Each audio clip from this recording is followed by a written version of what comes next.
prenez vos boissons, faites le plein de chips et installez-vous confortablement, car ce que je m'apprête à vous raconter n'est pas seulement une histoire, mais un véritable tour de montagne russe. Pensez à l'amour, au luxe, au rire, puis à un pas vers le bord d'une falaise que je n'ai jamais franchie. Je vais commencer en disant que ce n'est pas ainsi que j'imaginais ma vie. Je m'appelle Julien. J'avais 48 ans quand tout a commencé. Je dirige une chaîne de concessions automobiles réparties dans 3 régions. Rien ne m'a été offert sur un plateau. Pas d'oncle riche, pas de diplôme prestigieux. Juste une vieille Renault Clio en piteux état, un petit prêt de mon père, qu'il repose en paix, et des nuits où mon seul dîner était un café froid et des bretzels d'un distributeur. J'ai travaillé comme un fou pour bâtir quelque chose de solide. Et j'ai réussi. Aujourd'hui, j'ai 23 concessions, une équipe de plus de 200 personnes, et assez de zéros sur mon compte pour commander un faux filet à la française dans n'importe quel bistrot sans regarder la carte. Donc, oui, de l'extérieur, tout semblait parfait. Et Claire ? Elle rendait tout encore plus beau. Elle avait 33 ans à l'époque, 15 ans de moins que moi. Belle comme une couverture de magazine. Des cheveux châtains ondulés, un sourire ravageur, des jambes interminables. Vous savez, le genre de femme qui entre dans une pièce et change l'atmosphère. Les têtes se tournent, les conversations s'arrêtent. Et elle le savait. Mais c'était une partie de son charme. Elle était magnétique. Drôle. Audacieuse. Toujours prête à répliquer, toujours l'âme de la fête. Elle pouvait charmer n'importe qui au sens figuré, du moins. C'est ce que je pensais à l'époque. Nous étions mariés depuis 5 ans. Pas d'enfant, pas faute d'avoir essayé de mon côté. Claire disait qu'elle n'était pas prête, qu'elle voulait profiter, voyager, vivre avant les couches et les sièges auto. Je me disais qu'on avait le temps. Je n'insistais pas. C'est ma faute. Elle ne travaillait pas. Pas besoin. Elle disait avoir toujours rêvé d'être femme au foyer et le genre qui gère la maison, maintient tout impeccable et élégant. Ça me convenait. J'aimais prendre soin d'elle. Elle avait un accès total au compte, une carte platinum sans limite. Je ne lésinais pas sur l'argent pour elle. Tout ce qui était à moi était à elle. Elle avait ses cours de yoga, ses soins du visage, ses brunchs hebdomadaires avec ses copines, Sophie, Camille, Élodie.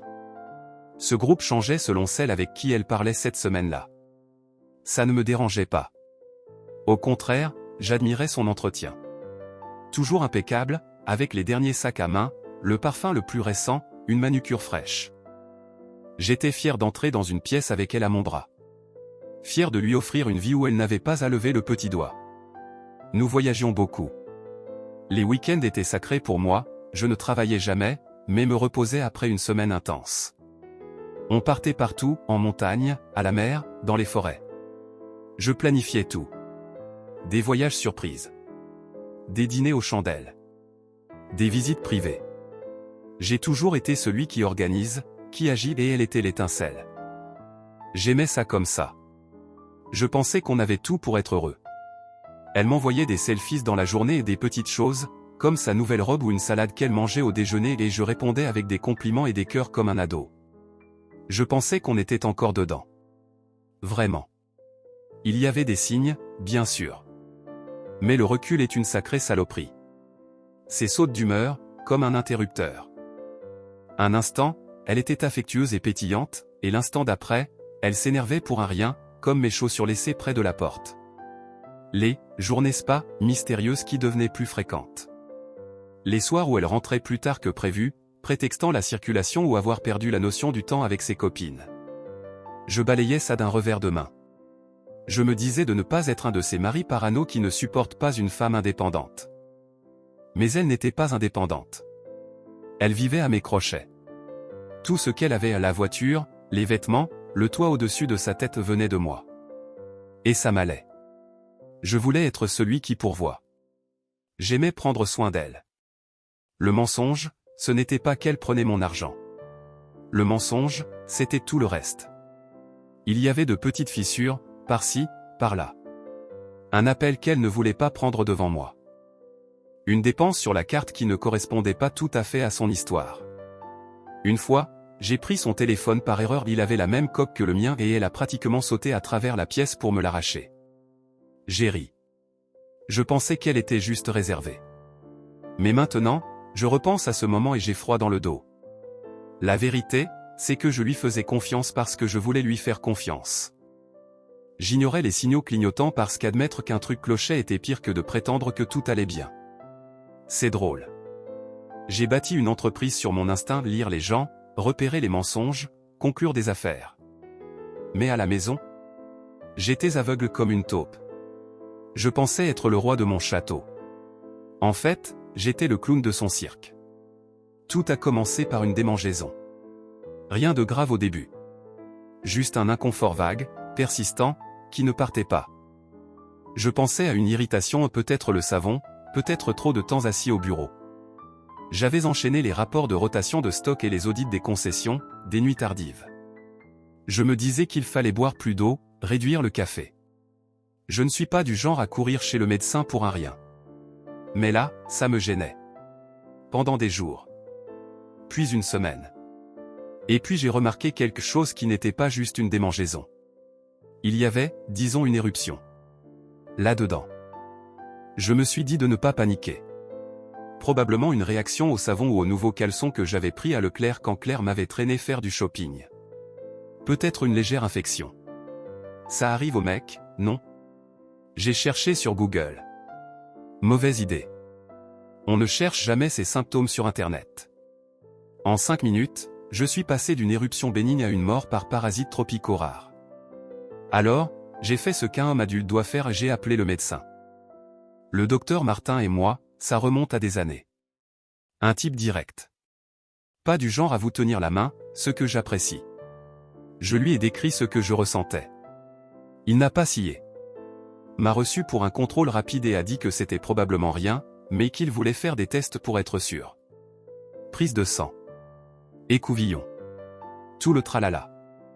Je suis rentré, sans trop y penser. Je me disais que ce serait une histoire de mycose ou une irritation des serviettes de la salle de sport. J'ai même plaisanté avec Claire sur le fait de vieillir et de tomber en morceaux.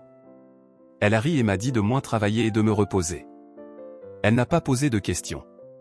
Je n'ai rien ajouté. C'était en début de soirée. J'étais dans le garage. Mon téléphone a sonné. Le nom de Martin s'est affiché, et je pensais qu'il me dirait que ce n'était rien, peut-être une pommade, et voilà. Julien, c'est la syphilis. J'ai ri. Pensais qu'il plaisantait. La syphilis? On était au Far West ou quoi? Mais il n'a pas ri en retour. Il l'a répété, plus lentement, pour être sûr que j'entende bien. J'étais assis au volant de ma Peugeot 308, le téléphone comme une brique dans la main. Mon esprit s'est vidé. Je n'arrivais pas à parler. J'ai dû sortir du garage pour respirer. La syphilis? Je n'avais été avec personne d'autre que Claire pendant tout notre mariage. Mon emploi du temps ne me laissait pas vraiment le loisir de faire la fête. J'étais soit dans un avion, dans une concession, soit en train d'essayer de dormir 8 heures pour ne pas crever de stress. Des années. Elle était la seule. Toujours. J'ai dit à Martin qu'il devait se tromper. Un problème au labo, peut-être un échange de résultats. Il a compris ma réaction, mais le test était fiable, et il avait vu des cas comme le mien avant. Ça arrive, il a dit.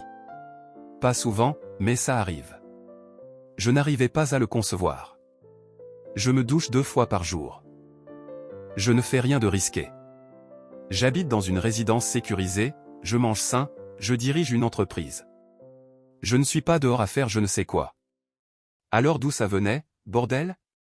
Ce soir-là, j'ai à peine touché mon dîner.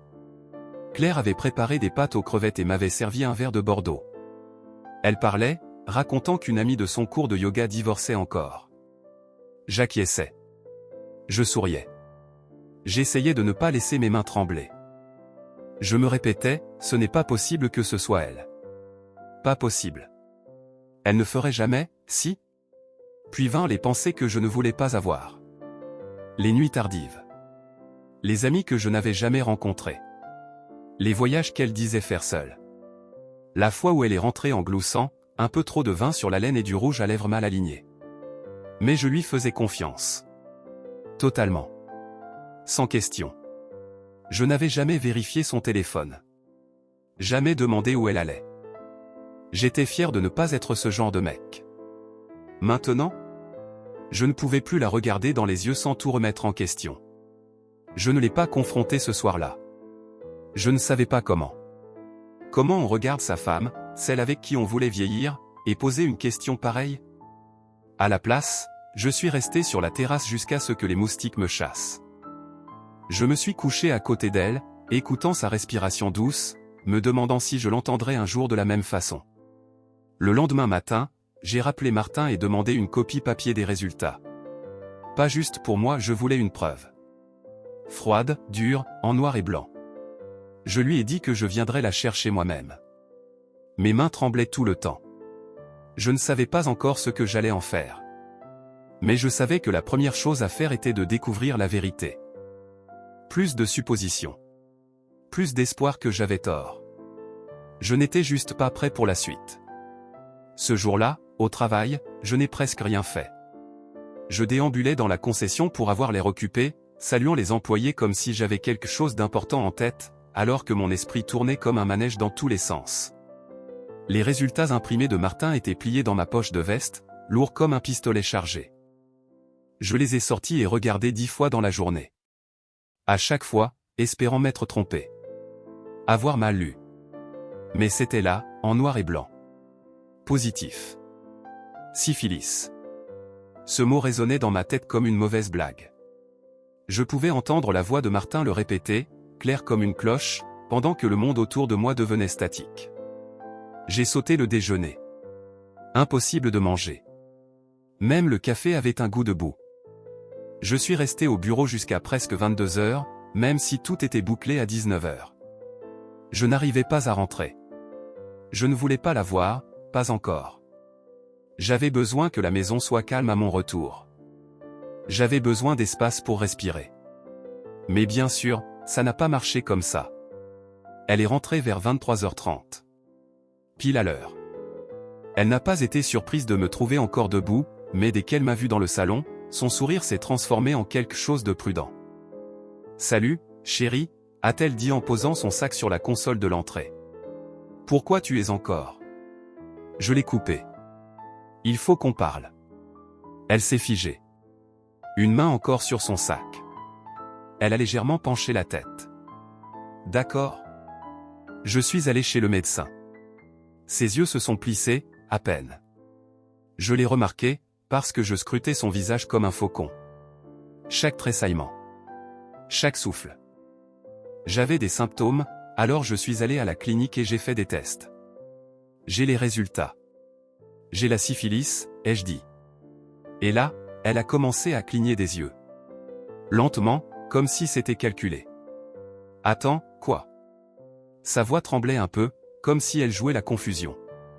Tu m'as entendu.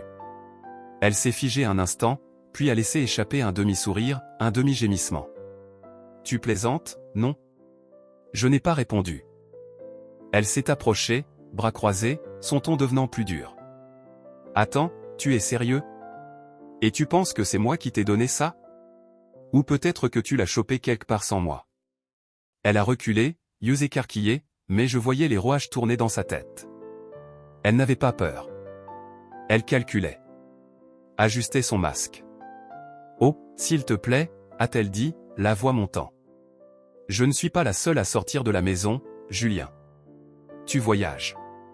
Tu vas à ces séminaires de concession. Qui sait ce que tu as fait? Tu détournes, ai-je dit, les dents serrées. Non, je me défends contre le cirque que tu as monté dans ta tête, a-t-elle rétorqué, en pointant un doigt sur moi. Parce que je n'ai rien fait, moi. Mon sang bouillonnait. Je le sentais derrière mes yeux, battant dans mes tempes. Je suis allé au tiroir de la cuisine, j'ai pris les résultats et je les ai jetés sur la table basse. Lis. Lis et dis-moi que j'imagine des choses. Elle y a jeté un œil. Sans même le prendre. Elle a juste croisé les bras plus fort. Je n'ai rien à lire, a-t-elle dit froidement. Si tu penses que c'est ma faute, peut-être qu'on a des problèmes plus graves qu'un bout de papier. C'en était trop. J'ai craqué. Les voix ont monté. La mienne, puis la sienne. Les murs résonnaient de cris. Je ne me souviens même pas de la moitié de ce qu'on a dit, juste que c'était brut, désordonné, plein de choses qu'on n'avait jamais dites à voix haute. À un moment, elle a pris un vase et l'a fracassé par terre. Pas le moins cher, celui en céramique bleue qu'on avait acheté à Gordes. J'ai crié en retour. Elle a lancé une assiette, manqué ma tête de peu. Je n'ai même pas esquivé. Je l'ai juste regardée comme si c'était une étrangère. Finalement, elle est montée à l'étage en furie. J'ai entendu des tiroirs claquer, peut-être la porte du placard aussi. Je m'en fichais. J'ai pris une couverture dans le couloir, je suis allé dans mon bureau et j'ai fermé la porte. Je suis resté longtemps dans mon fauteuil, à fixer la fenêtre sombre. Mon reflet semblait fatigué. Plus vieux que 48 ans. Je voyais l'homme que j'étais, le bosseur, le pourvoyeur, celui qui a fait quelque chose de rien et il semblait brisé. Je n'ai pas dormi cette nuit-là. Je suis resté là, en silence, la maison morte sauf pour le craquement occasionnel des tuyaux et le bourdonnement du frigo dans le couloir. Au matin, quelque chose en moi avait changé. Je n'étais pas triste. Plus confus non plus. J'étais en colère. Parce qu'au fond, je connaissais déjà la vérité. Le lendemain de cette dispute, la maison semblait sous vide. Vous savez, ce genre de silence où même la machine à café fait trop de bruit? C'était notre cuisine. Elle n'est pas descendue tout de suite. J'étais à la table, fixant une tasse de café noir qui avait refroidi 15 minutes après que je l'ai versée. Je ne la buvais même pas. Je la tenais juste comme si elle manquerait. Finalement, elle est descendue. Cheveux attachés, maquillée, dans sa tenue de sport qu'elle mettait toujours pour avoir l'air apprêtée, sans trop d'efforts. J'ai levé les yeux, et pendant une seconde, j'ai eu l'impression de la voir pour la première fois. Pas la femme que j'avais épousée, pas celle avec qui j'avais parcouru le monde. Juste une inconnue. On va à la clinique, ai-je dit. Elle a haussé un sourcil, s'appuyant contre le plan de travail comme pour une pub de dentifrice. Pardon? Tu m'as entendu, ai-je dit. Tu vas faire un test. Elle m'a fixé, silencieuse un instant, puis a laissé échapper un rire moqueur. T'es sérieux? Je n'ai pas répondu. Tu veux que j'aille à une clinique comme une criminelle? Tu me traînes pour une prise de sang parce que tu penses que j'ai, quoi? Fait des choses dans ton dos? A-t-elle dit, croisant les bras. J'ai déjà fait le test. Ce n'était pas une grippe. Pas des allergies. C'était réel. Et maintenant, c'est ton tour. J'ai besoin de réponses. Elle a levé les yeux au ciel si fort que j'ai cru qu'elle allait se froisser un muscle. Tu es ridicule. Tu exagères. C'est insensé. Je ne demande pas, ai-je dit. Elle s'est tue. M'a fixé avec ce regard froid, comme si c'était moi qui avais mis le feu à la maison. Finalement, elle a soufflé et a dit, d'accord. Si ça peut te faire taire. On a conduit en silence. 22 minutes de notre allée à la clinique. Je me souviens de chaque seconde de ce trajet. La façon dont elle regardait par la fenêtre, bras croisés, agissant comme si je l'avais insultée en respirant. La façon dont mes mains serraient le volant si fort qu'elles en devenaient blanches. À la clinique, ils ont appelé son nom. Elle m'a regardé une fois, comme si elle attendait des excuses. Je n'ai pas bougé. J'ai juste hoché la tête vers la porte. Ils ont fait les tests. Sang. Urine. Quelques écouvillons. L'infirmière était polie, ne posait pas de questions. J'ai apprécié. Je ne sais pas comment Claire s'est comportée là-dedans, probablement comme si on lui faisait une grande injustice. Quand elle est sortie, elle avait cet air comme si elle venait de faire quelque chose de noble et n'en revenait pas d'avoir dû s'abaisser à ça. Ils ont dit qu'ils appelleront, a-t-elle dit platement. Ils m'appelleront, ai-je corrigé. J'ai donné mes coordonnées. Tu ne me fais pas confiance pour avoir mes propres résultats, a-t-elle lancé. Je n'ai pas répondu. On est remonté en voiture, et encore, silence. Elle faisait défiler son téléphone pendant que je fixais la route comme si elle faisait 100 km et était truffée de mines. La clinique a appelé peu après. La voix de l'infirmière était prudente, trop prudente. Je sentais qu'elle savait que ce qu'elle allait dire n'allait pas bien passer. Elle est positive, a-t-elle dit. Comme vous. D'après ses résultats, il est probable qu'elle ait été infectée avant vos symptômes. C'est généralement comme ça que ça se passe. Vous l'avez probablement contracté d'elle. Probable? Je suis resté assis au bord de mon bureau, téléphone dans une main, l'autre pressé sur mon front comme pour empêcher mon crâne de s'effondrer. Après l'appel, je n'ai rien dit pendant un moment. Pas crié. Pas frappé le mur ni cassé une chaise. Juste assis là. Tout le bureau était immobile. J'entendais la climatisation bourdonner. Même le tic-tac de l'horloge murale semblait plus fort que d'habitude. J'ai attendu la fin de la journée. Qu'elle revienne de je ne sais quelle course ou réunion bidon qu'elle avait prévue. Je l'ai retrouvée dans la cuisine. Alors, a-t-elle dit en posant son sac. Je lui ai tendu un post-it. Juste le mot « positif » écrit en majuscule. Elle l'a regardé, puis m'a regardé. A cligné des yeux. A penché la tête, comme si elle essayait de comprendre à quel jeu je jouais. Je n'ai rien fait, a-t-elle dit doucement. Peut-être que c'est le spa. Tu te souviens de celui à Aix-en-Provence avec le hammam? Je l'ai juste fixé. Les lieux publics peuvent être sales, a-t-elle ajouté. Ce n'est pas toujours ce que tu penses. Tu vas vraiment me sortir ça, ai-je demandé. Un hammam? Ce n'est pas impossible, a-t-elle dit. Et si c'était des toilettes publiques ou autre chose? Tu n'en sais rien. Elle continuait à chercher des explications, comme quelqu'un qui tâtonne dans le noir. Plus elle parlait, pire c'était. Je voulais croire qu'elle paniquait, mais il y avait quelque chose de trop fluide dans sa façon de parler. Trop répété. Je t'ai fait confiance, ai-je dit. Ma voix était basse. Plus en colère. Juste vide. Elle n'a rien dit après ça. Elle est juste passée devant moi, montée à l'étage. Je suis resté là un moment, regardant le post-it dans ma main, me demandant comment quelque chose d'aussi petit pouvait peser si lourd. Plus d'excuses. Plus de mensonges. Maintenant, j'avais une preuve. Froide, clinique. Et bizarrement, ça faisait encore plus mal que de ne pas savoir. J'ai déposé la demande la semaine suivante. Après les résultats, après qu'elle m'a regardé dans les yeux et essayé de me convaincre que ça venait d'un spa, d'une lunette de toilette, ou je ne sais quoi d'autre, j'en avais fini. Quelque chose en moi s'est éteint. Ce n'était même plus de la colère comme avant. C'était une fureur plus calme. Comme une tempête qui a tout ravagé et ne laisse rien debout. Alors, j'ai appelé mon avocat. Je le connais depuis 15 ans. Il m'a aidé à conclure la moitié de mes acquisitions de concessions. Il est vif, discret, et ne perd pas de temps à enrober les choses. Quand je lui ai raconté, il a poussé un long soupir et a dit « Eh bien, Julien, heureusement qu'on a rédigé ce contrat de mariage. » Et il avait raison. 7 ans plus tôt, juste avant le mariage, Marc m'avait fait asseoir et avait dit « Tu épouses une femme magnifique, sans doute. Mais protège-toi. C'est du business. » À l'époque, j'avais presque renoncé. Ça semblait froid, presque mal. Mais je lui ai fait confiance, et Dieu merci, j'ai écouté. Parce que c'est la seule raison pour laquelle je n'ai pas tout perdu. Le contrat avait une clause sur l'infidélité. Si prouvée, elle n'aurait droit à aucun de mes actifs d'avant le mariage, les concessions, la maison, les investissements, tout restait à moi.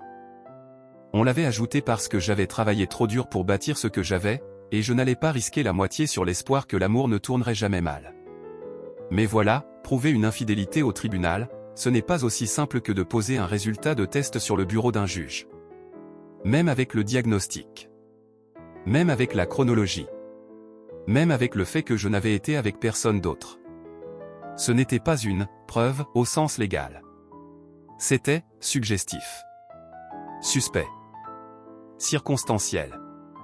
Son avocat, un type bruyant nommé Gilles, est arrivé en force. Il prétendait qu'elle était innocente. Que j'étais contrôlant. Que j'avais instrumentalisé un problème médical pour la manipuler. Que j'étais émotionnellement indisponible et toujours au travail. Ils m'ont peint comme une machine sans cœur qui négligeait sa pauvre femme pendant qu'elle se fanait en silence. Elle disait que je ne lui prêtais pas attention. Que je la traitais comme un trophée. Que je ne valorisais pas ses opinions. Que je micro-gérais son emploi du temps. C'était une blague. Et entendre tout ça exposé au tribunal, avec elle assise à 3 mètres, essuyant des larmes feintes avec un mouchoir, c'était comme regarder un mauvais feuilleton. Sa voix tremblait au bon moment. Elle me regardait parfois comme si elle attendait de la sympathie. Je la fixais, impassible. Ils ont tout essayé. Prétendu que je l'éloignais émotionnellement. Que je l'isolais de ses amis. Que je ne lui laissais pas ses propres comptes, ce qui était faux, d'ailleurs.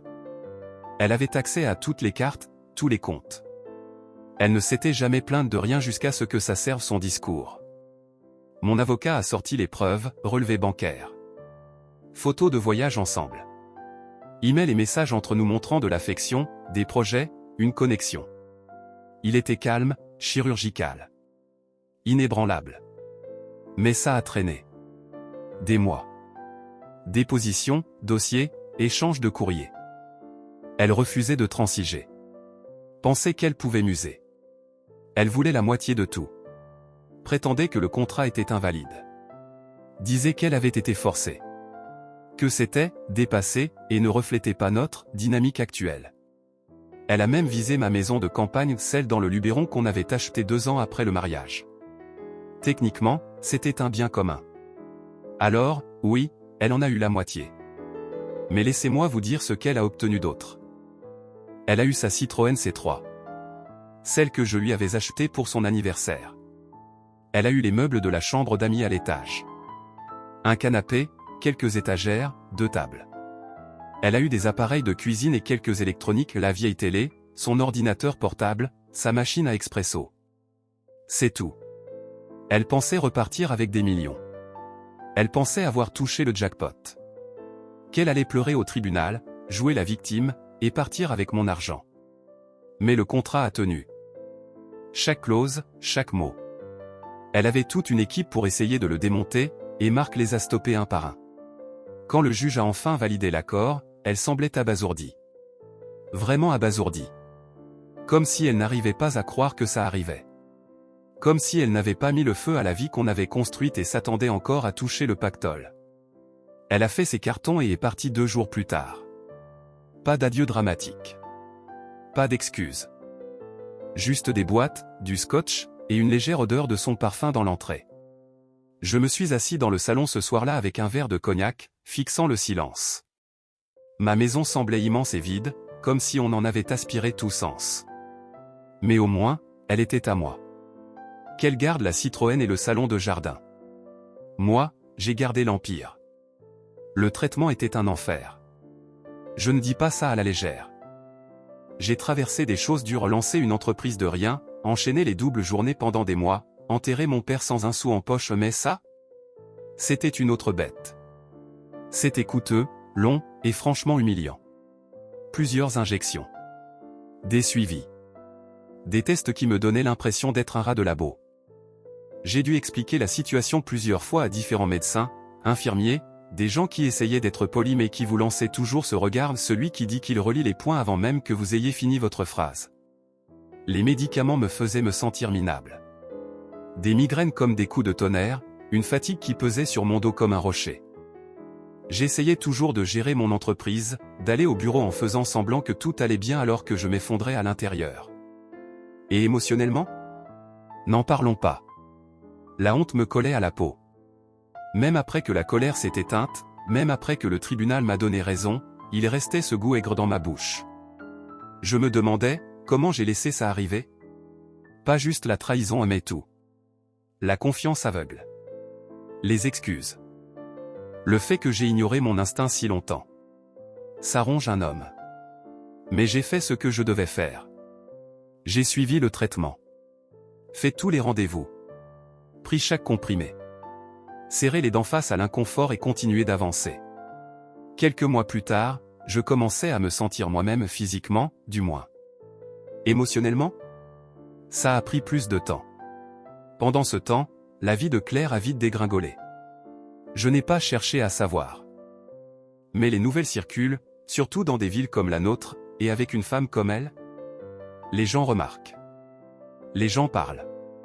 D'abord, j'ai entendu qu'elle avait vendu la Citroën. Celle qu'elle avait défendue au tribunal comme si c'était un prix de luxe. Échangé contre un modèle plus vieux, pas cher. On disait qu'elle ne pouvait plus payer l'assurance ou l'entretien. Puis les meubles pièce par pièce, disparus. J'ai entendu qu'elle avait organisé une brocante et essayé de tout vendre à prix d'or. Finalement, elle a quitté l'appartement qu'elle avait trouvé après le divorce. Impossible de suivre le loyer. Elle a fini dans un studio en périphérie, près des voies ferrées, où les bâtiments sont plus rouillés que peinture. On l'a vue en ville. On disait qu'elle était maigre. Pâle. Plus son allure soignée habituelle. Fini les sacs de créateurs ou les brushings coûteux. Juste des jeans usés, des pulls larges, des lunettes noires même par temps nuageux. Elle se faisait discrète. Ne parlait pas beaucoup.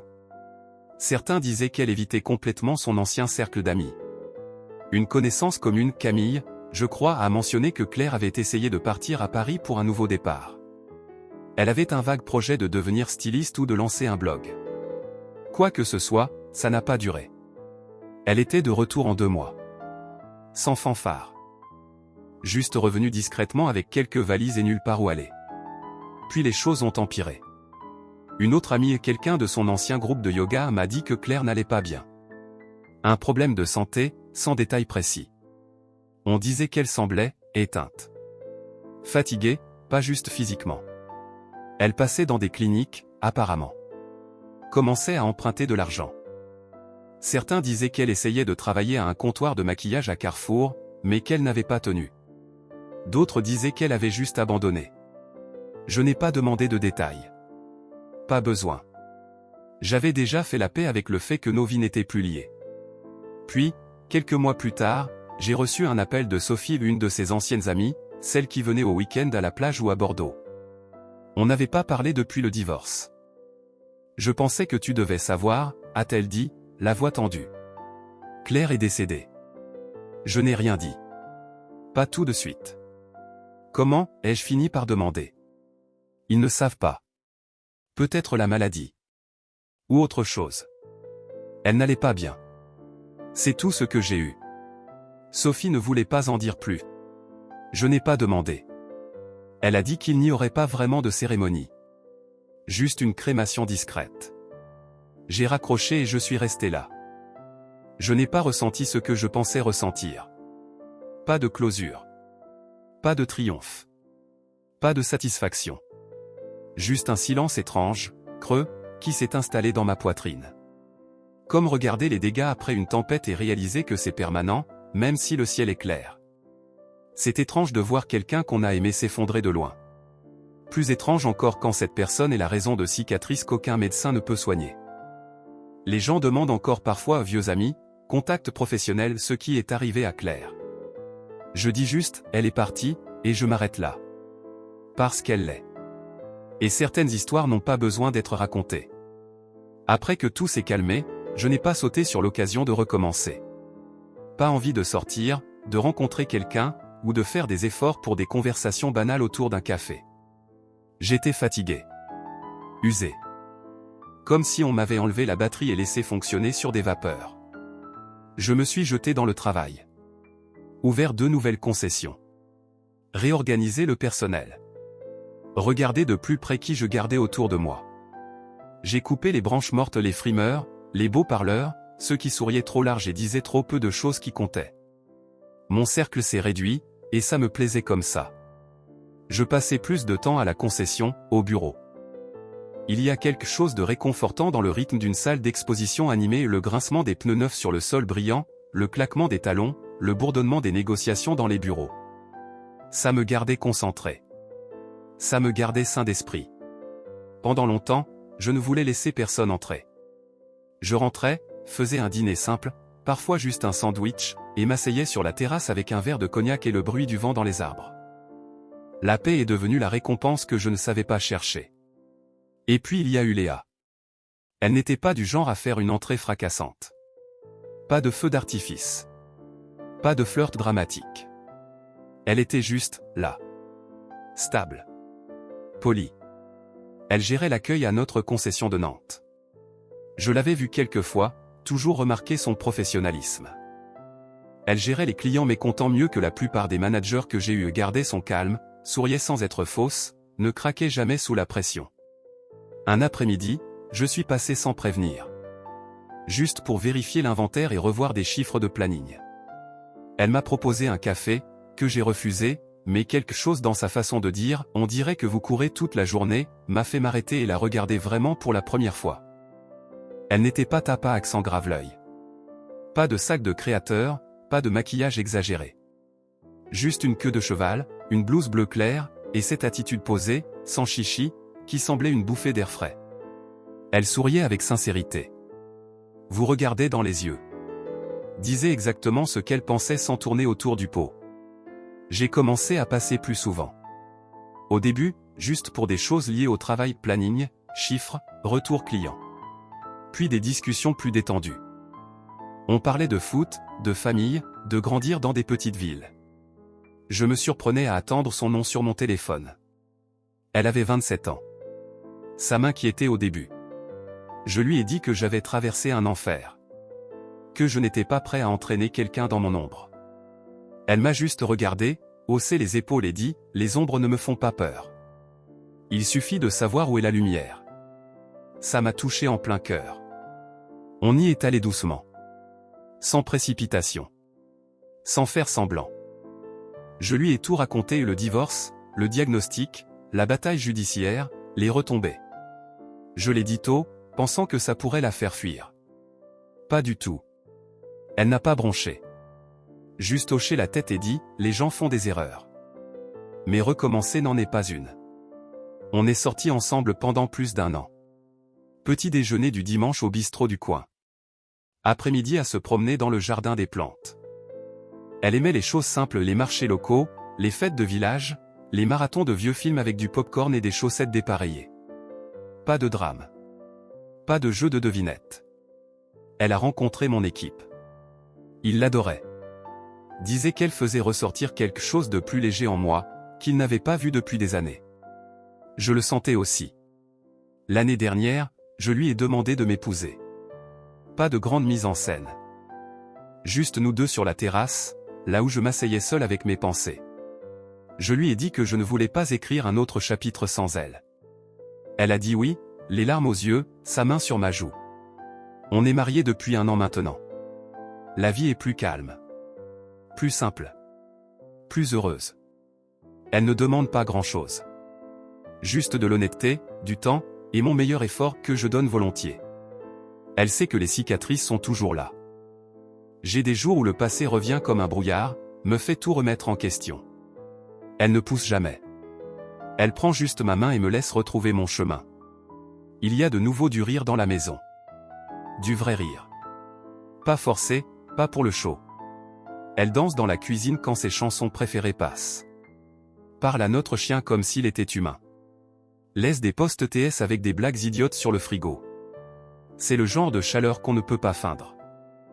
Je porte toujours ce qui s'est passé. On n'oublie pas ce genre de douleur. Mais avec Léa, le poids semble gérable. Comme si je ne le portais pas seul. Et pour la première fois depuis longtemps, je me réveille reconnaissant pas juste pour ce que j'ai, mais pour la paix que j'ai trouvée en construisant quelque chose de nouveau sur les cendres. Si vous lisez cette histoire et qu'il y a ne serait-ce qu'une once de doute dans votre ventre sur la personne qui dort à côté de vous la nuit, écoutez bien. Ce doute est là pour une raison. On ne se réveille pas en imaginant que quelque chose cloche sans qu'il y ait un problème. Ça commence doucement, un appel manqué, un changement de routine, un rire qui sonne faux, une étreinte qui semble vide. Je les ai tous ignorés. Et je n'aurais pas dû. Je faisais confiance à Claire parce que je l'aimais. C'est aussi simple que ça. Je n'ai pas grandi en apprenant à douter des gens. Mes parents sont restés ensemble contre vent et marée. Ils m'ont appris que si vous traitez bien quelqu'un, il fera de même. Mais l'amour ne veut pas dire éteindre son cerveau. Claire mentait comme si c'était une seconde nature. Elle souriait à travers ça. Riait à mes blagues, me tenait la main, envoyait des « je t'aime » par SMS à midi et sortait dans mon dos la nuit. Elle jouait le rôle à la perfection tout en faisant l'opposé quand je ne regardais pas. C'est ce qui fait le plus mal. Pas juste la trahison, mais à quel point elle portait bien le masque. Et combien de temps je l'ai laissé faire. Je remonterai le temps pour me dire une chose, n'ignore pas les signes. Quand quelqu'un s'éloigne, quand ses habitudes changent, quand il esquive les questions, ce n'est pas rien. C'est la vérité qui frappe. La culpabilité vous fait taire si vous la laissez faire.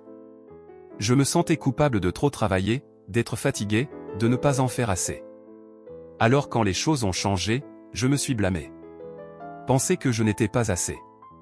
Que je devais la reconquérir. Elle comptait là-dessus. Elle utilisait la culpabilité comme une laisse. Chaque fois que je la questionnais, elle retournait la situation. Disait que j'imaginais des choses. Que j'étais le problème. Et je l'ai cru parce que je ne voulais pas croire ce qui se passait vraiment. Ne laissez pas la culpabilité vous faire taire. Ne laissez pas l'amour vous rendre aveugle. Vous pouvez aimer quelqu'un et voir qui il est vraiment. Il n'y a pas d'honneur à faire l'idiot. Et tant que j'y suis, faites toujours un contrat de mariage. Ça peut sembler gênant. Elle pourrait dire que c'est un manque de confiance. Faites-le quand même. Mettez-le par écrit. Un contrat de mariage, ce n'est pas planifier l'échec, c'est protéger ce pourquoi vous avez saigné. Claire n'était pas là quand je vendais des voitures d'occasion sous la chaleur sans assurance maladie. Elle n'était pas là quand je sautais des repas pour payer les salaires. Alors quand la maison de cartes s'est effondrée, je n'allais pas lui donner tout le jeu. Le contrat a sauvé mon entreprise. Ma santé mentale.